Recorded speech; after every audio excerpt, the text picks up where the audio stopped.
Assalamualaikum warahmatullahi wabarakatuh. Memperkenalkan, nama saya Nur Amnullah dengan NIM 22110242209 prodi S1 Pendidikan Olahraga.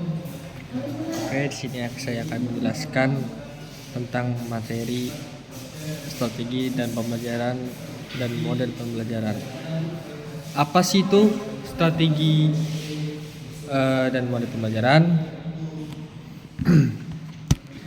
dalam standar proses pembelajaran di perguruan tinggi dinyatakan bahwa proses pembelajaran harus bersifat interaktif dan holistik, integratif dan saintifik, dan kontekstual dan tematik,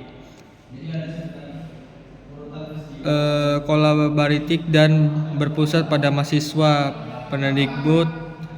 Untuk itu, mewujudkan proses pembelajaran yang sesuai dengan tuntunan standar proses tersebut perlu dikembangkan strategi dan model pembelajaran dan inovatif, yaitu strategi dan model pembelajaran yang memfasilitasikan berkembangnya kompetensi peserta didik dan pembelajaran berpusat pada peserta didik. Artikel ini memfokuskan pembahasan pada dua hal pokok, yaitu strategi dan model pembelajaran inovatif di perguruan tinggi.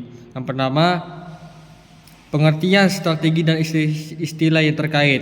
Pemahaman ini tentang istilah strategi pembelajaran tidak dapat dipisahkan dengan kelima istilah yang lain, yaitu pendekatan, metode, teknik, prosedur, dan model. Keenam istilah tersebut memiliki kaitan satu dengan yang lain dalam sistem pembelajaran. Makna dari setiap istilah tersebut perlu dipahami dengan baik agar tidak tumpang tindih antara makna satu dengan yang lain. Keenam istilah tersebut diuraikan berikut. Salah satu ahli pembelajaran yang pertama kali membedakan istilah pendekatan, metode, dan teknik adalah Anthony 1963, yaitu yang menyatakan bahwa pendekatan adalah seperangkat asumsi yang saling berkaitan terkait dengan hakikat suatu bidang studi yang diajarkan pada hakikat pembelajaran. Pendekatan bersifat aksiomatis, artinya kebenaran tidak perlu diperdebatkan lagi. Pendekatan bersifat aksiomatis artinya kebenaran tidak perlu diperdebatkan lagi. Pendekatan menyatakan sudut pandang filosofi dan kebenaran yang tidak perlu dibuktikan. Sebagai contoh, untuk bidang studi ilmu pengetahuan alam atau sains, bagi penganut pandangan konstruktivisme, sains dipandang sebagai kecakapan, skills untuk membangun sendiri pengetahuan, keterampilan, dan sikap untuk memecahkan masalah dunia nyata yang ada di lingkungan alam sekitar. Sains dipandang sebagai proses untuk mengonstruk konsep, hukum, atau prinsip, yaitu tahapan-tahapan metode ilmiah yang mengamati, mengolah informasi, dan menarik kesimpulan untuk membangun konsep-konsep atau pengetahuan baru. Pandangan ini bersifat filosofis, aksiomatis, dan kebenarannya tidak perlu diperdebatkan.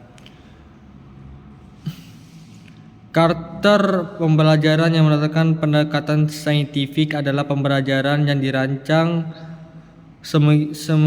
sedemikian rupa agar peserta didik secara aktif mengonstruk konsep, hukum, atau prinsip melalui tahapan-tahapan mengamati untuk mengidentifikasi masalah yang ingin diketahui, merumuskan pertanyaan-pertanyaan, dan merumuskan hipotesis, mengumpulkan data atau informasi dengan berbagai teknik, mengolah atau menganalisis data informasi, dan menarik kesimpulan dan mengonsumsi kesimpulan.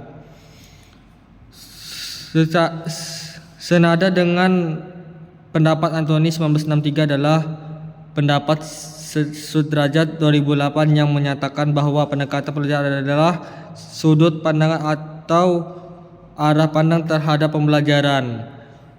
Sekian dari saya Nur Amnullah. Mohon maaf jika ada kesalahan kata dan mohon maaf sebelumnya jika saya membahas ini dengan membaca teks. Mohon maaf Pak sebelumnya ya Pak ya. Assalamualaikum warahmatullahi taala wabarakatuh.